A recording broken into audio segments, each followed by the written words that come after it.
Britain की हवा निकल गई है। ब्रिटेन जो सुबह तक धमकी दे रहा था ईरान पर हमला करेंगे, ईरान की मिसाइलों को रोकेंगे और हम खुद मैदान में उतरेंगे, ईरान ने एक दो बार इनके बेस की तरफ, जो कि इनका साइप्रस में है, साइप्रस में एक दो बार हल्के फुल्के ड्रोन ईरान ने भेज दिए। ब्रिटेन की हवा निकल गई है। ब्रिटेन के प्रधानमंत्री देखिए संसद में कहा है कि हम इजराइल और अमेरिका के हमलों को ज्वाइन नहीं करेंगे।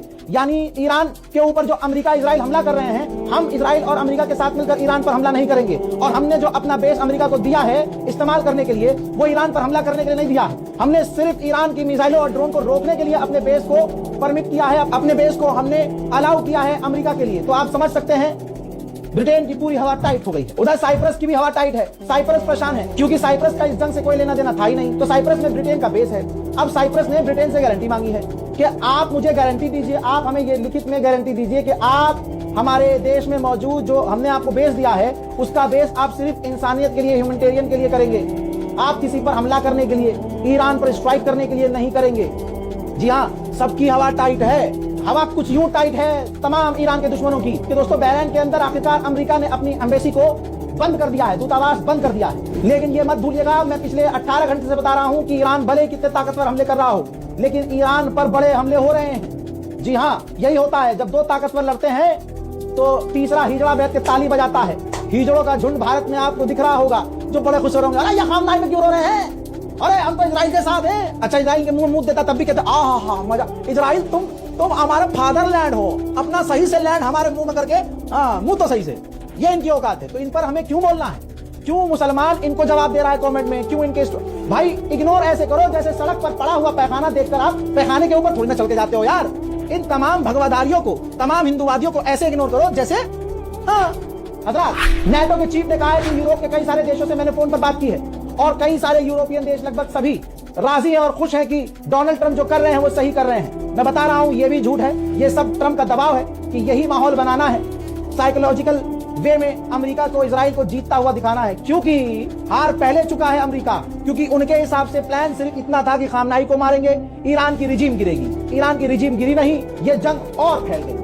ट्रंप ने खुद कहा है कि मैंने सोचा ही नहीं था कि ईरान कभी पलटकर अरब देशों पर हमला करेगा। तो कुल मिला के क्या हुआ, प्लानिंग का तो बेड़ा गर्क हो गया, प्लानिंग सारी फेल हो गई। ईरान ने ऐलान किया है कि हमने 12वां हमलों का वेव कंप्लीट किया है, जिसमें हमने 26 ड्रोन, 5 बैलिस्टिक मिसाइल दागकर अमेरिका के बेस जो कुवैत में है, यूएई में है, बहरीन में है और साथ में जो ऑयल टैंकर हैं स्ट्रेट ऑफ हॉर्मूज में, हमने उनको निशाना बनाया। अमेरिका ने कबूल किया है कि हमारे 4 सैनिक हाल फिलहाल में मारे गए हैं और 18 अमेरिकी फौजी बुरी तरह से घायल। मेरे दोस्तों नहीं पता कि अमेरिका का है या इजराइल का है। तस्वीर आपके सामने है, ईरान ने एक ड्रोन दुश्मन का मार गिराया है। हजरत मोहतरम, अमेरिका ने अपने जितने भी मिलिट्री बेस हैं सबको रेड अलर्ट पर, खतरे पर डाल दिया है। पर्शियन गल्फ में अकेले ईरान ने अब तक 5 वेसल्स पर, समुद्री टैंकर और वेसल्स पर हमले किए हैं, जिसकी वजह से पेट्रोल, डीजल, गैस और एलएनजी, लिक्विफाइड नेचुरल गैस के दाम आसमान पर पहुंच रहे हैं। डर सबको लग रहा है, गला सबका सूख रहा है, क्योंकि सर पर कफन बांधकर ईरान लड़ रहा है। नेटो के चीफ ने कहा है कि हमारा कोई इरादा नहीं है, देख लीजिए लिखा है, हमारा कोई इरादा नहीं है कि इस जंग में हम कूदें। यानी नेटो ने भी कह दिया है कि भैया इजराइल तुम खुद लड़ो, पापा अमेरिका तुम, हम नहीं है भाई, हम तो नहीं है। फ्रांस के राष्ट्रपति के बारे में बता दूं, फ्रांस का राष्ट्रपति इमैनुअल मैक्रोन इस वक्त अपने तमाम डिफेंस सेक्रेटरी और डिफेंस मिनिस्टर के साथ, कमांडर के साथ इमरजेंसी मीटिंग कर रहा है। और इजराइल की तो इतनी फटी पड़ी है कि यहूदियों का कोई त्यौहार आने वाला है तो इजराइल ने पहले ही बैन कर दिया है कि इस त्यौहार में इजराइल के लोग इजराइल में ही इकट्ठा नहीं हो सकते। वो भी छोड़िए, जो बेसमेंट है, अंडरग्राउंड जो बंकर्स हैं, उसमें भी यहूदी इकट्ठा नहीं हो सकते। मेरे दोस्तों, अमेरिका की एक बहरीन के अंदर बिल्डिंग थी, तस्वीर ये है, बस दिखाना ही काफी है। हाल क्या हुआ है देख लीजिए। जो कहते थे कि भाई हमारे एयर डिफेंस सिस्टम बहुत तगड़े हैं, जो अरब अमेरिका के एयर डिफेंस सिस्टम पे फुदक रहे थे, रिजल्ट आपके सामने। बहरीन लगातार ईरान के ड्रोन को इंटरसेप्ट भी कर रहा है, वो भी देख लीजिए।